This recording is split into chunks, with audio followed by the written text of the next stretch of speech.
Really grand names: dynamic tactics, 50-50 battles, the active touch system. As ever, these names mean almost nothing by themselves, and most of these changes won't become truly apparent until we've logged 100 hours with the game at least, and we've only played about 2 so far. That said, after our hands-on, we've spotted some changes that are already making themselves felt.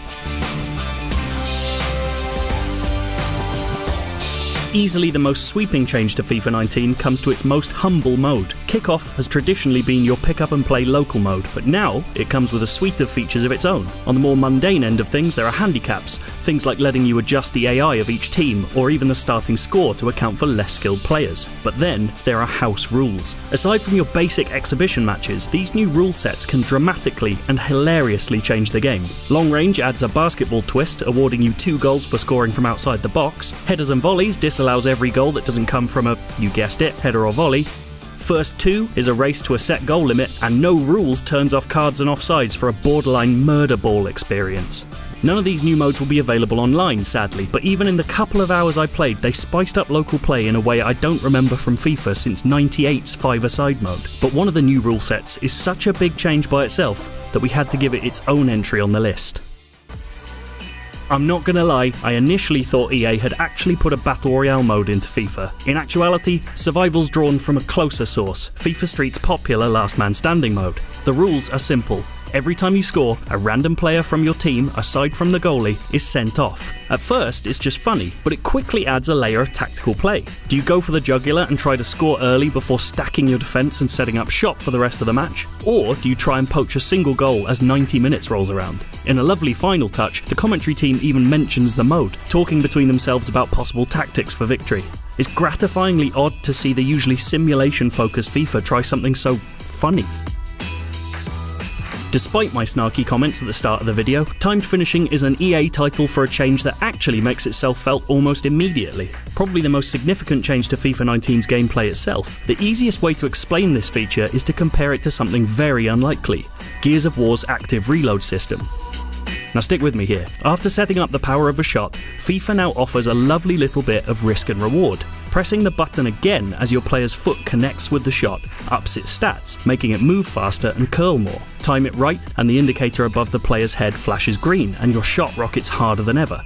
Time it wrong and it flashes red, and your shot skews off your foot or dribbles towards goal. Hitting it sweetly isn't a guaranteed goal, nor is messing up a guaranteed miss. One of my many scuffed shots from Paul Pogba accidentally turned into a beautiful curler from his outside foot.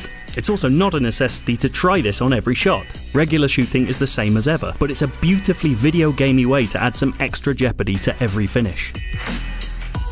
Probably one of this year's more invisible changes is EA's somewhat nebulous promise that opposing players will be more physical when meeting the ball at the same time. Initially, I was a little skeptical about this. Surely that's just, tackling. But returning to FIFA 18 after my hands-on with the new game has made me a believer. Where last year's game often sees players inexplicably failing to put a tackle in when coming towards each other, FIFA 19 often sees them both going in hard, even colliding with each other in the process. It makes defending feel more robust, and even has the upshot of making losing the ball feel a little less irritating than if your player just lets an attacker run past them.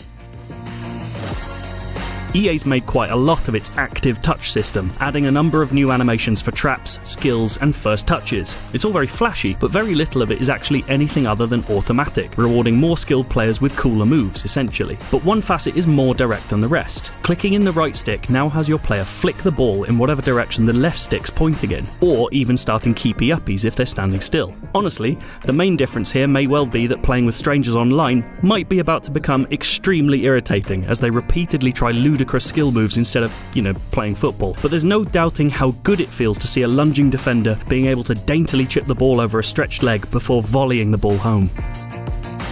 This final point is another win for local play. FIFA now lets you create distinct in-game profiles which can be chosen by players before any match. Each profile collects a frankly absurd number of stats about your play, right down to which part of the net you score the most goals in. Better, it directly compares your stats against every other profile, meaning you can now track how many times you've won or lost against any other player who has a profile on your console. Profiles can be attached to PSN or Xbox Live accounts, meaning they can be transferred to friends' machines too. Essentially, you'll now have a foolproof way of deciding who's best amongst a group of friends who play regularly, instead of creating a year-long league table wall chart collecting wins, goals scored, and number of humiliating losses. Other people do that, right?